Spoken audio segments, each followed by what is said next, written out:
listening sessions. It's my honor to have Theresa May on the program this week. Theresa is one of the premier trumpet players and educators in the region, both in jazz, classical, and various pop genres.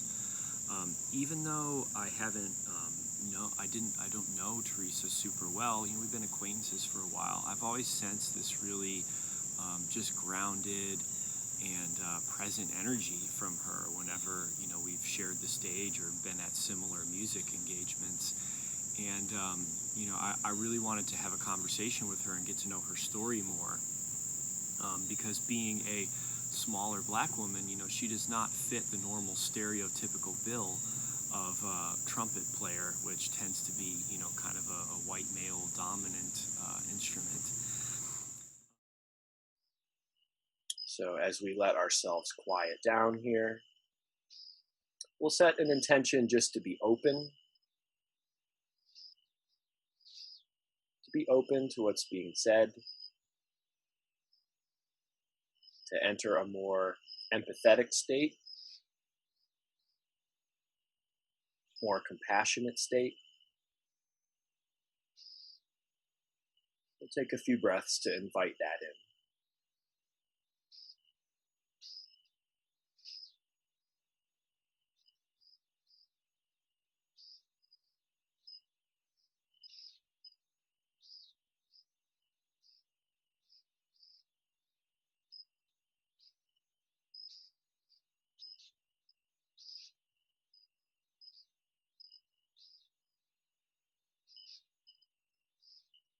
We'll focus our attention fully on one more deep breath.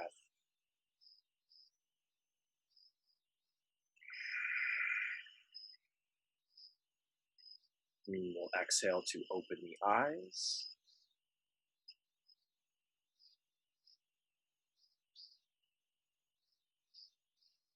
And we'll begin.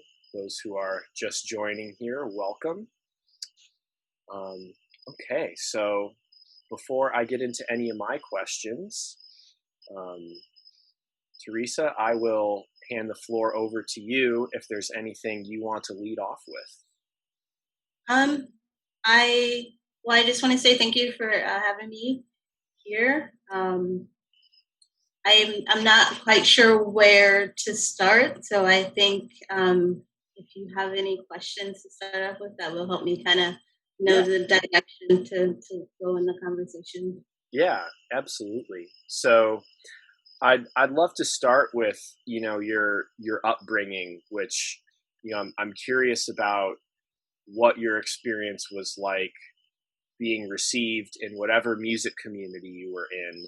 If you spent a lot of time in Black communities, white communities, if it was all mixed up, but being a Black woman trumpet player is not the common version of the trumpet player that we all see. So I'm sure throughout your upbringing, you encountered a whole mix of responses to you coming forward in this identity that you've crafted for yourself today. So maybe we could just start there. Sure. So my father is a trumpet player, and he was my first teacher. So I also have a lot of musicians in my family. My uncle is a singer, and the music and art thing, it runs pretty rampant in my family. I grew up in going to church in the Salvation Army, so my background is like heavily influenced with brass band and like British style brass banding, but also going to church and being involved in brass bands is also one of my earliest experiences, being like the only Black person or one of two Black people in the entire ensemble. So kind of being the only of some sorts was kind of an early experience for me. And that continued through grade school and high school, and kind of even more so the more I went to school, so even more so in undergrad, and then also when I was getting my master's degree. When I was getting my master's, there were 4 women trumpet players receiving their masters. I was the only Black person at the time. Um, in the trumpet section for sure, but possibly even in the entire brass master's program at the time. So it's a very common feeling being like the only something Hmm. in almost every ensemble. Yeah. So I think I just got used to it at a very, very early age. Mm. Did that, and so it's sounding like, just from what you're saying, that that didn't really bother you. Like, it was just kind of like, all right, well, this is how it is. Was there any point at which, like, I don't know, that was pointed out to you, or did you find some adversity being in that position? Yeah, it's always kind of, I feel like being who I am, a Black woman in the music world and in the brass world, is always when something happens, is it because I'm Black or is it because I'm a woman? Or Yeah. maybe it's like a little bit of each sprinkled. So I have that happen often. I think so, even though it's 2020, being a female brass player is still looked at as an anomaly or something that you don't see. So there's a lot of ignorance and a lot of unfortunate situations that have come with that. Um, being Black and white spaces as a classical musician is something that I still go through and have those experiences. I don't know if anyone saw the post that I just posted today on Facebook, but there's still a common thought that like Black people don't do the classical music thing. So that's something that I definitely have felt throughout many of my classical music experiences. There's also still in this day and age a common thought that women can't play brass instruments and trumpets. So I still, when I had an experience when I was playing at the Bop Stop with some ensemble. I was hanging out in the back. I think it was during a break, and someone had came up to me and they were like, "Wait, you're playing trumpet?" It's like, "Nope." And they're like, "No, like you can't be a trumpet player. You can't be one of the cats." And luckily, the people that I was performing with, they were vouching for me and was like, "No, she definitely can play trumpet. She definitely is a good trumpet player." So, like even now, you still have people with those thoughts, and even though I am used to it, it's still hurtful, and it's like, I have to brace myself for comments all the time. Yeah. Yeah. And when I just kind of observe, like, how you speak about it, and just kind of how you put yourself out there as a musician and performer, there's this very kind of like centered and grounded energy that you have and that you carry yourself with. So do you feel like, encountering that throughout your upbringing kind of allowed you to build a resilience towards that? And like that combined, was there a lot of support from your community around you that like allowed you to build that resilience? Yeah, I think going through like many unfortunate situations due to either my race or my gender helped me to kind of build more of a tolerance, I guess, or to be able to be in the field like this. And you will undoubtedly, no matter who you are, if you're a woman and Black, go through certain experiences. So I definitely think it helped me to get where I am now and to just get used to it. But there has been times where I was not in a right mental space to do a gig because I just knew it was like maybe I had a rough week or something, and someone asked me to do a gig, and I knew it could potentially have, I could potentially have an experience of feminist things happen or racist things happen. I was thinking to myself, okay, am I ready to do this gig? And it's been times where I'm like, nope, I Yeah. don't have the mental capacity to deal with it. So I've turned gigs because I knew I wasn't able to combat that at that point in time. Mm. Um, my dad, growing up, he always mentioned to me or made sure that I at least knew that going into this field, that being a female and woman brass player was definitely uh, something that a lot of people would look down on, or wouldn't believe I was a good player. So he always knew that I knew that that was a thing. So I think that was also very helpful. Um, I don't know if I had a whole lot of support outside of my immediate household. I think it's also a thing being a black teenager playing classical music. Then I'm looked at as, well, she's not really black because she likes classical music and playing trumpet, and she's doing all these things that is not looked at stereotypically as being what a black child does. So there is like that dichotomy always, even now, of not being black enough to black people and to some of my black family, and to the other world, being like, what are you doing here? You are black. You're a woman. So what are you doing? Yeah. And that's kind of a common thread that I've seen come up in these conversations, is kind of being caught between worlds where, you're on a path, you're just trying to be yourself and, learn about something that's inspiring you and interesting you. And then, one side doesn't get you, the other side doesn't get you. So I don't know, like, how did you navigate that? Because I've found that everybody's story and experience has been very interesting, figuring out like how to navigate that exact thing. I feel like I've been lucky that I've had certain people in each chapter of my career to be the one person or one or two people to be able to hold me down and like to be there when I really needed someone to talk to that could, for the most part, understand what I was going through. So, growing up, that was my parents. My dad, being a black man in the music world here, knows all about it. And my mom, being a black woman who's a police officer, definitely knows or understands.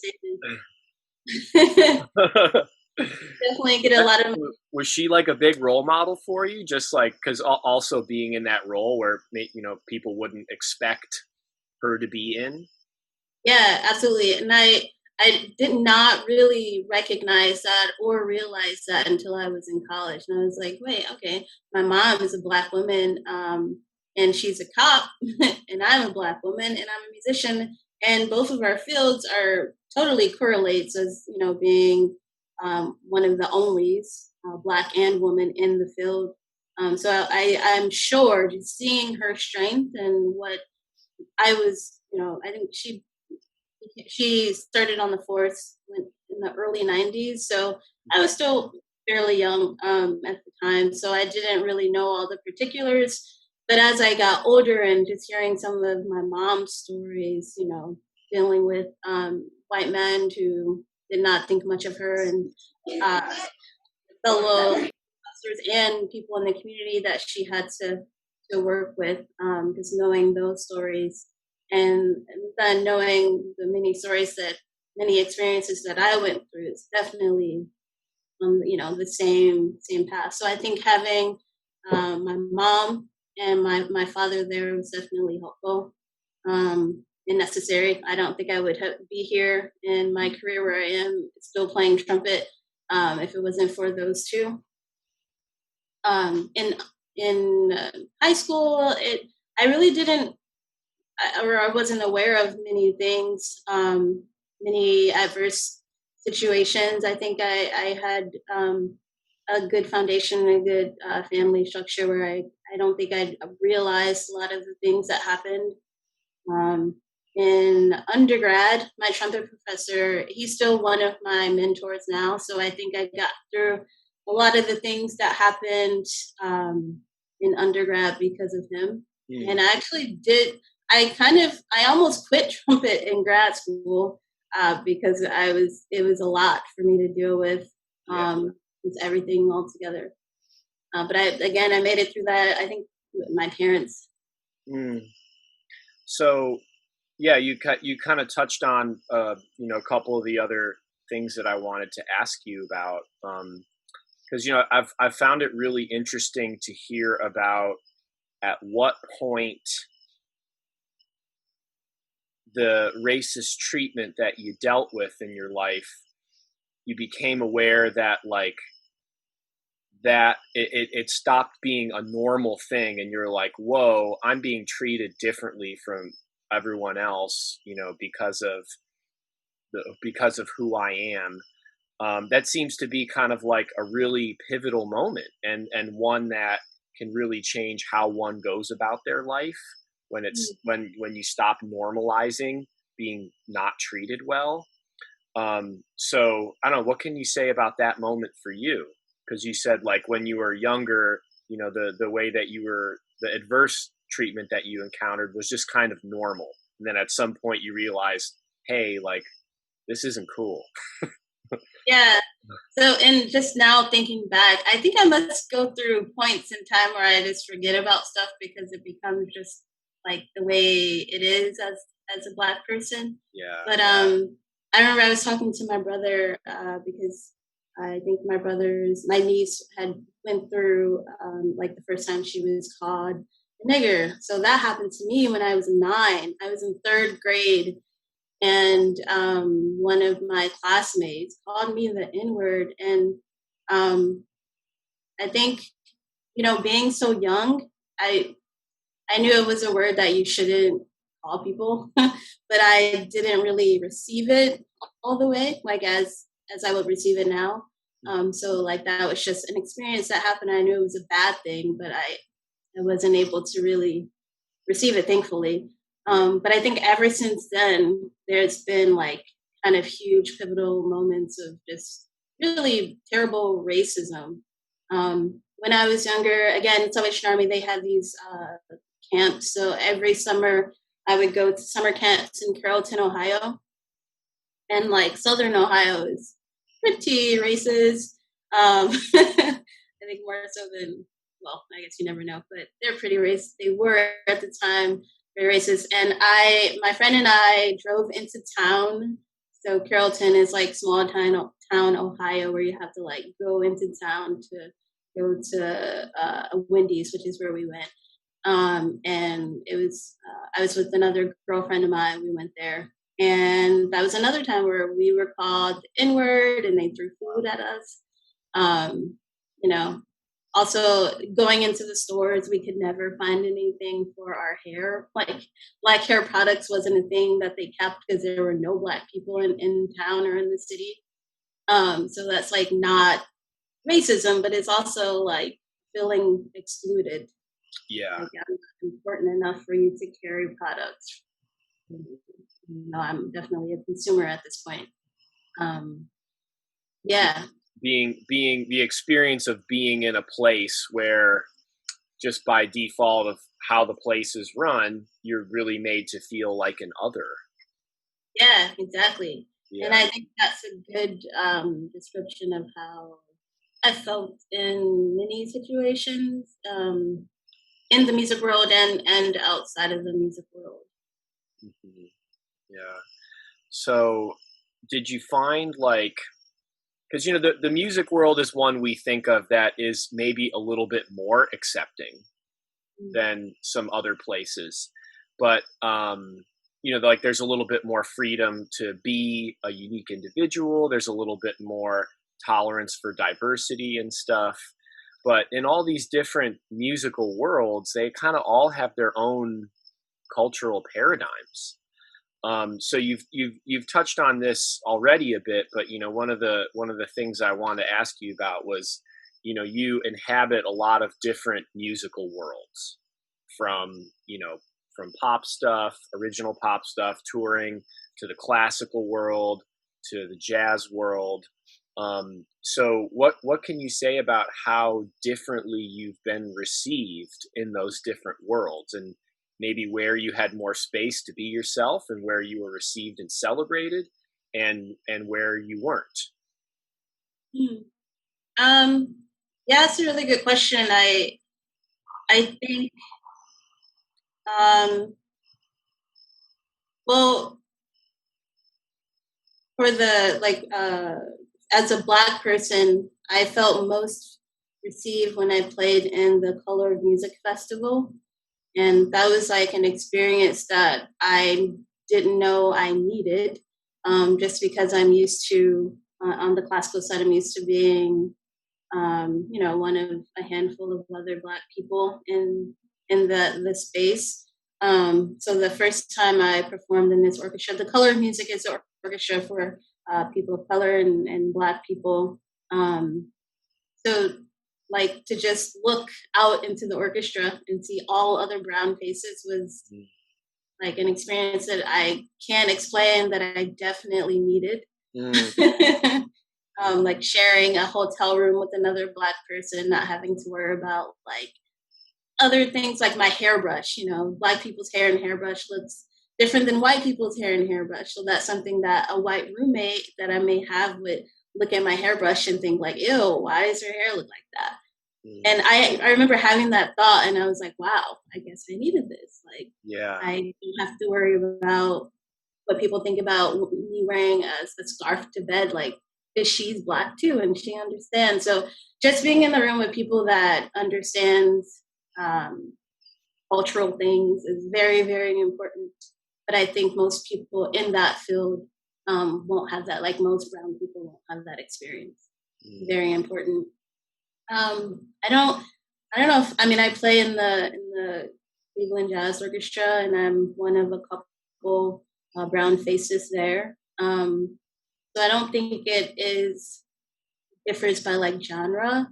It might differ depending on like location. I think there are a lot of ensembles where it's not quite diverse. This is something to continue to work on. So I think it's having similar situations no matter what the genre is. So yeah, color of music and Morning a Black Star, probably and my father's big band, definitely the three ensembles and experiences where I feel like, everyone gets me. I don't have to explain anything, and we're all Black and we understand ourselves on that cultural level. It's when you were talking about that, I was just thinking of various experiences that I had where you really, when you're amongst a group of people and when you finally feel like you belong and you're okay as you are, and how I believe that like that's an experience that every human being deserves to have. And we're all seeing more now how like it is not that way for so many people in this country. A lot of people might live most of their lives not feeling like they belong and are accepted in some sort of way. So, when you were sharing about the orchestra experience, that was an experience where like, you were with all your people, so that could happen in that natural way. One thing I think about now is like in diverse spaces where it's full of a bunch of, different kinds of people, what can like the white majority do in order to increase that feeling of welcomeness towards everyone? And the way I would focus in that question a little bit more for you is like, what allows you to feel welcome in a predominantly white space or a space where, you are maybe perceiving yourself as the other? So I think that is something that is not easily like fixed or quickly attained. I think I feel most comfortable when I can tell that the people I am in the room with are comfortable with me being there. That's something that a person has to do. If your circle is just one color, then there's no way that you can possibly really be comfortable 100% with a space where there are people that don't look like you. So I don't think I can expect someone to like really, really be comfortable in real life situations if their immediate circle of people are not different than them. Yeah. I think the people that I know and that I know, even though we look differently, that they're totally comfortable being with a group of Black people or with a group of mixed people or whatever. I can tell that their friends are diverse. Yeah. Otherwise, it feels totally forced. Mm-hmm. So feels very uncomfortable. Yeah. Yeah. So I'm thinking of two things hearing you say that. Like, one, I really want to accentuate the point that, like, it starts with our own self-work.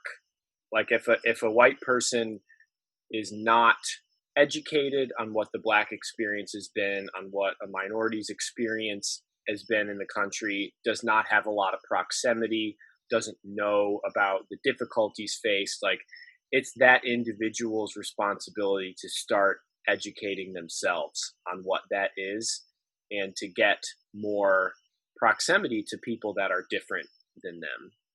So, I like it all of this has made me reflect a lot on my upbringing and, like, how I was very grateful to grow up in South Euclid and go to Brush and go to a diverse church and, like, just be around a lot of different kinds of people that helped me be able to see outside of, the white American perspective.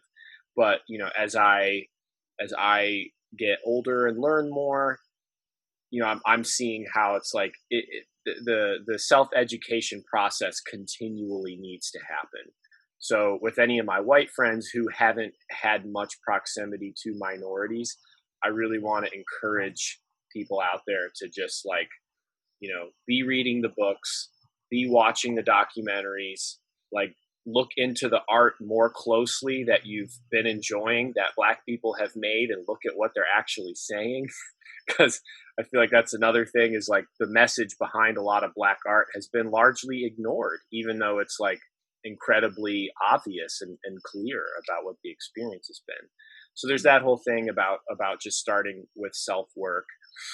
And then the other thing that leads into is, like, when people aren't comfortable and it feels forced and not genuine, what do you think can be done in those kinds of situations to make some incremental progress, to make some sort of small step forward at, like, bridging the gaps? Yeah, that's a great and tough question. It is. Yeah, it is. Like, it will ultimately depend on each person, like, specifically. I know if it were me, and I'm sure I've been in these situations, I don't say anything. But I think if there was another white person that saw this and thought, they're acting strange, or something doesn't seem right, then I think it would be the responsibility of the white person to take another white person's hand and be like, hey, otherwise, I actually think, Megan, you and I had this conversation where really up into, this quarantine period, I really did not post very many racist things on, like, Facebook or anything, because that's also, I could be looked at as that angry Black woman. And as a freelance musician, I can't really afford to, like, not have gigs because of how people perceive me on Facebook. So posting racial stuff prior to now is something I did not do as much. So like, talking to a white person that I did not know that well in a public space at a rehearsal or something, it's just not something that I would do. So I would hope that if someone saw that or overheard something, that they would take it upon themselves and make it their responsibility to help that situation and to help that person. Mm-hmm. Yeah. I think we're, obviously, like, the problems aren't fixed. We've seen that from what's gone down this summer, that the problems aren't fixed. But if there's a shift that I have seen, is that, like, there's a little bit more space to talk about this now, and especially when it's going down in real time in actual environments, like people are speaking up and intervening a little bit more. And yeah, like you said, like it is, since we're in the white majority, it is our responsibility to hold each other a little bit more accountable than we have in the past. Like turning the blind eye or just letting things happen is just, I mean, it never was acceptable, but it's like now, like it should not ever it should not ever just be allowed to happen. So I'm kind of coming, out of this summer, seeing that, like, feeling just a greater sense of personal responsibility for, just holding other people in my white community accountable when they don't even realize they're being racist or saying something racist, or, othering some people that are different than them in any sort of way. Yeah, I think that's really important. Like, we are each other's keepers. Mm-hmm. We should, help and hold ourselves accountable to help. Like, we all have to be a part of the progress and the process in order for there to be a real change. Yeah, totally. And like I think it's because of my upbringing, but I mean, if I have a relationship with a person, I don't mind talking about racism and racial things surrounding that. But each person has their own capacity for what they want to and what they're willing to talk about. Mm-hmm. Yeah. And then, like, the other big lesson that I'm seeing with all this stuff with accountability is finding the way to do it lovingly.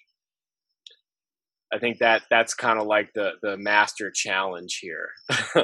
Because with the heightened, the open space to talk about all this stuff, we also see a lot more blame flying around. We see a lot of people kind of calling stuff out of this sense of self-righteousness, rather than maybe actually caring about what's going on. So, like, figuring out how to hold each other accountable in a loving way, I think, is something that we could all reflect upon. Like with family, I think a lot of this work really, for the white community, really starts within our own families. And when we identify some racist attitudes within family members, figuring out a way to not just let that slide, but approach a conversation with that person and have it out of in a loving way instead of an accusatory way.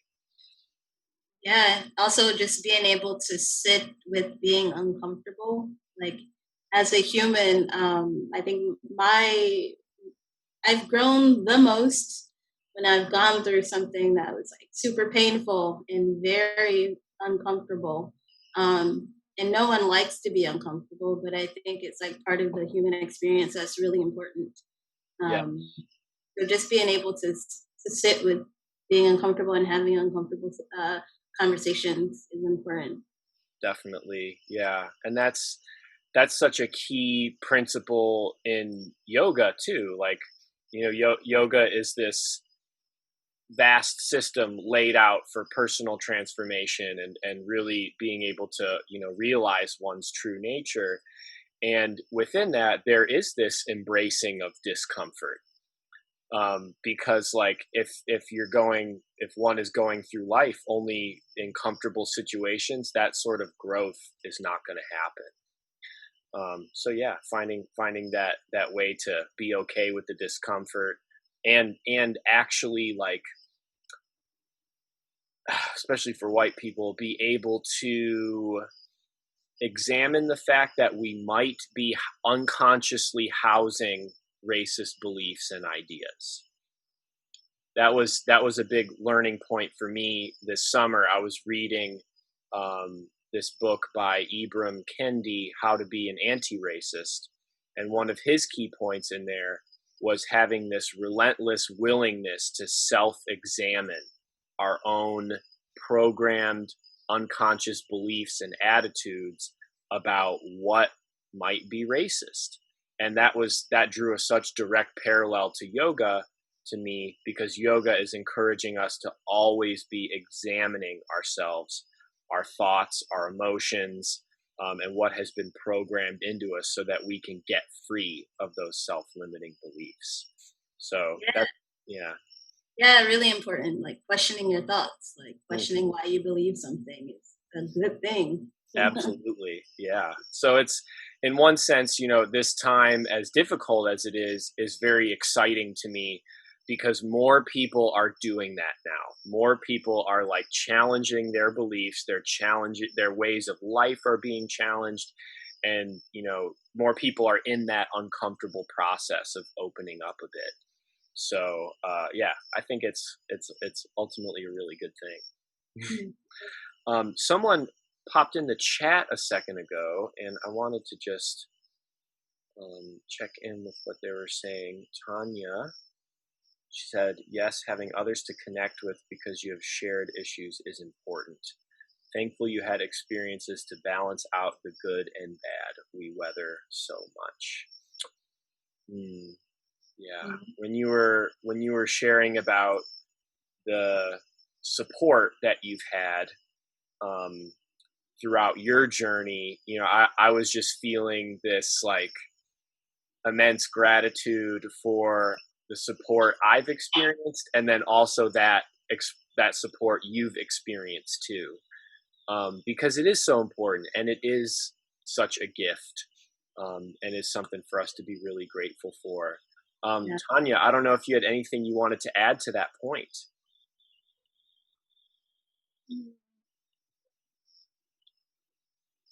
Tanya, can you hear me?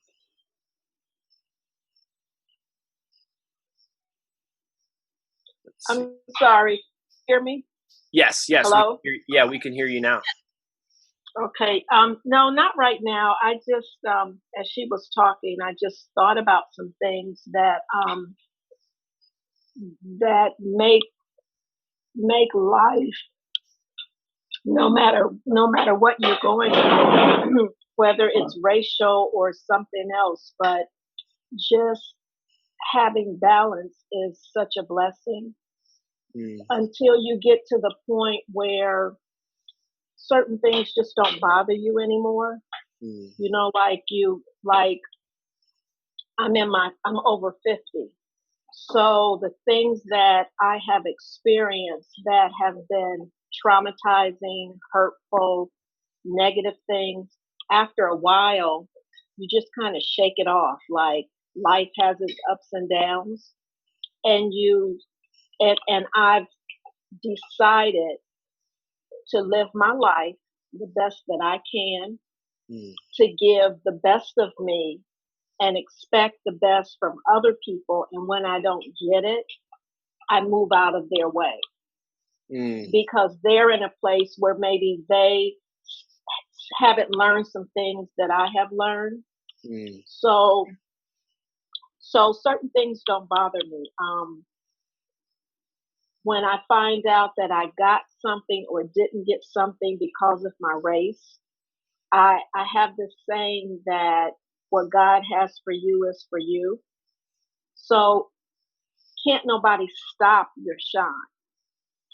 Can't nobody stop your growth. You know, all the things that Theresa has been through. She is still this phenomenal trumpet player.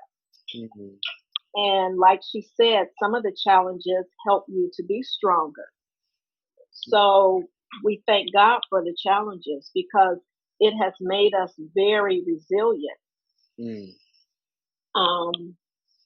So that basically was it. Just everybody just living their best lives, and trying to understand each other's experience can only be done if we have relationship with each other. Yeah. So that was a good point that you brought out. Well, learning about yes, learning about each other is a good thing. Reading books and things like that is good, but at some point we have to have relationships and talk about the hard things, but then also just be, because if we just be, we'll see that we have more in common than not. Yeah. And now I'm going to shut up for real. Well, hey, thank you so much for sharing that. And, it, even though we're just meeting now through this medium, I feel like you really just spoke from your heart there.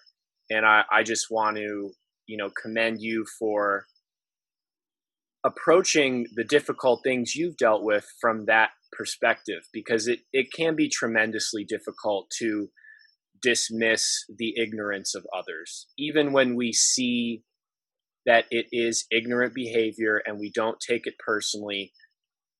Our own wounds can go deep, and to be able to have that perspective and not get really wrapped up in the hurt is a very high road to take. And if more people did enough work on themselves to cultivate that perspective that you shared about, we would be a lot more empathetic. We would be a lot more compassionate to each other's experiences. So I think that's a great thing for us to all to aspire to here tonight, is to be able to get to that place where we can, dismiss the ignorant behavior that may be directed at us from others, and find a way to kind of, still love them from a distance, and also accept it as part of our own journey of growth. Mm-hmm. Yes. And thank you for this conversation, because this is important and this is a good start. It's a good place to be. You're welcome. Yeah. Mm-hmm. Thanks, Tanya. Welcome. So, Theresa, was there any response that you had to Tanya's share there? I fully agree. I think earlier I think I said I forget many of the racist things that happen, and I think it's because of exactly that. Like I at any moment have a choice to kind of dwell on certain things or not to, depending on the day and how I'm feeling.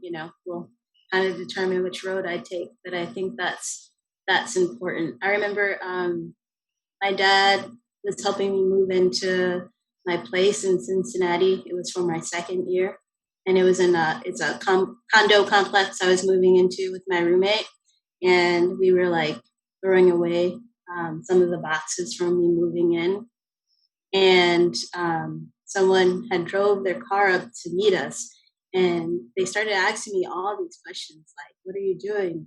Do you live here? Where do you live? And what's the room number?" And at the time, I was like so happy to have this really nice condo as a grad student. I answered all the questions.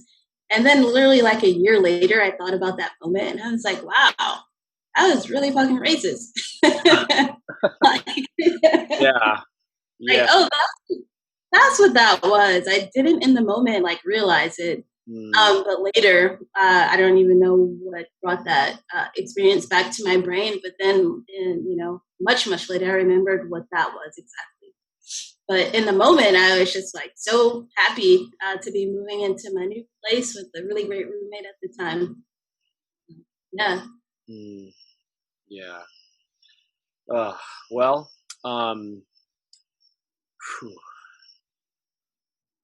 being able to, the point that Tanya made about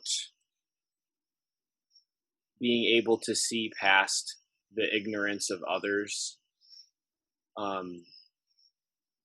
it's a really, really deep one, because when these memories come back, and things that you realize happen where were treated really unfairly, and that happens to all of us in our lives in different ways. We got treated a certain way in at a time, and maybe we didn't realize that, we were being wronged or hurt in some kind of way. I think being able to go back to those experiences and to be able to see it in that sort of light can be healing in a way for us, to realize that there was nothing wrong with you in that situation. Being as you were, moving in as a grad student, there was nothing wrong with you. It was purely those other people's problem, Yeah. So to be able to dismiss that as ignorant behavior and not take it personally at all, for our past traumas, I think can be a very healing thing. Yeah. Well, we're getting close to closing time here. Curious if you have any closing remarks, or if anyone else has any other questions for you. Now would be a good time to jump in.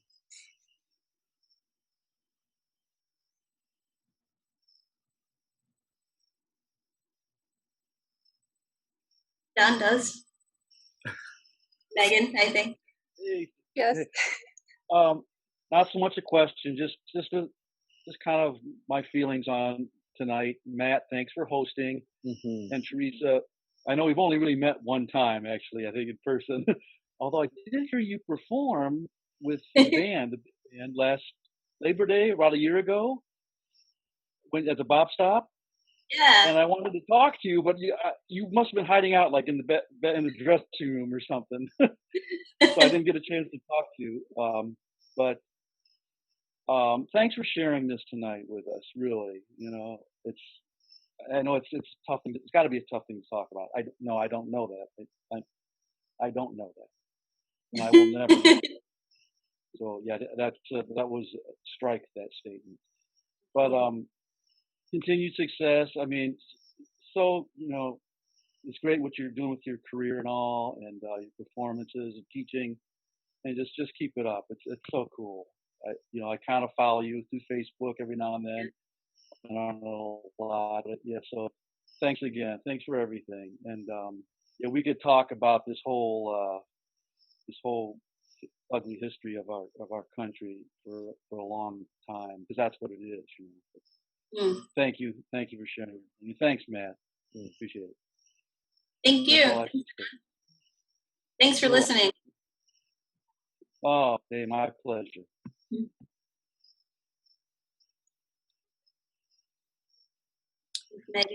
Megan, did you have anything that you wanted to chime in with?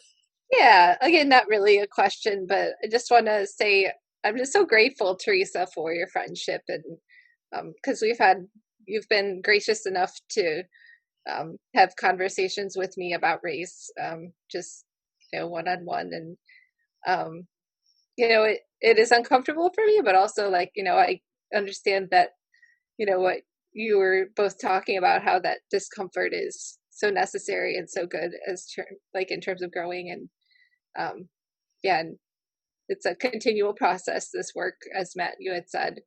And just thank you so much. Thanks for your sharing, and Matt, for your idea and putting this together. It's wonderful and very necessary. So.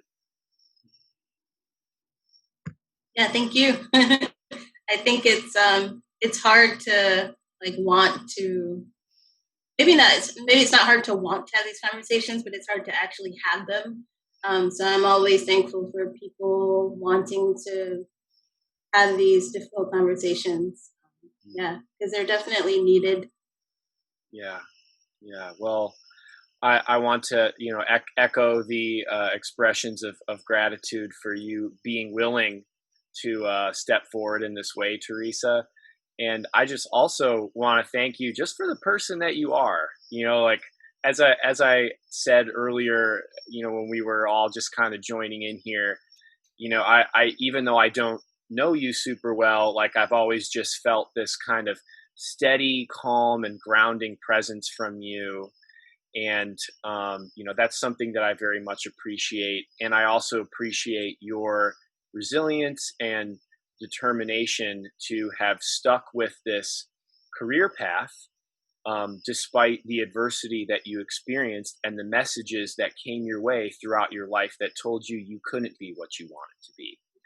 And the fact that you weathered that and you stuck through it, and you stood firm in yourself to express yourself the way that you wanted to, and you're living your life that way, I think is a beautiful testament to many other people who are like you and who are unlike you.